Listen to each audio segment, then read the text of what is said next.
Hello guys, তো আজকে আমরা আসি এই যে কুমড়ার খেতে মিষ্টি কুমড়া উঠানোর জন্য। তো আসো দেখো, এই যে দেখতে পাচ্ছ মিষ্টি কুমড়ার ক্ষেত, শুধু ফুল হয়েছে ছোট ছোট। এই যে এদিকে, এই যে গাইস দেখতে পাচ্ছ মিষ্টি কুমড়টা।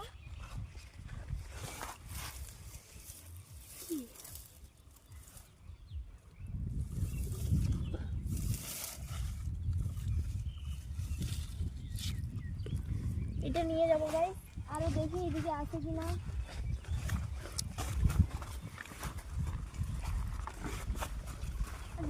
ছিঁড়ে দিলাম দেখবো ওখানে পোকা খেতে নিয়ে যাবো।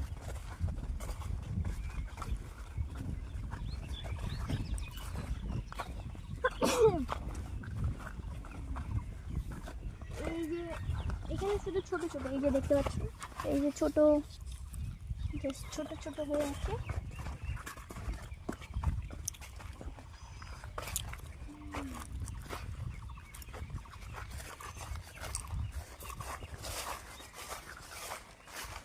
ওই যে দেখতে পাচ্ছ, ওই যে এইদিকে এদিকেও আছে, ওইদিকেও আছে, ওইদিকেও আছে, এইদিকে গাছ মানে সাইডে সাইডে লাগাইছে আর কি। কেননা ঘন ঘন লাগাইলে তো পুরো জায়গাটা ঘন হয়ে যাবে না, সেজন্য সাইড সাইড করে লাগিয়েছে।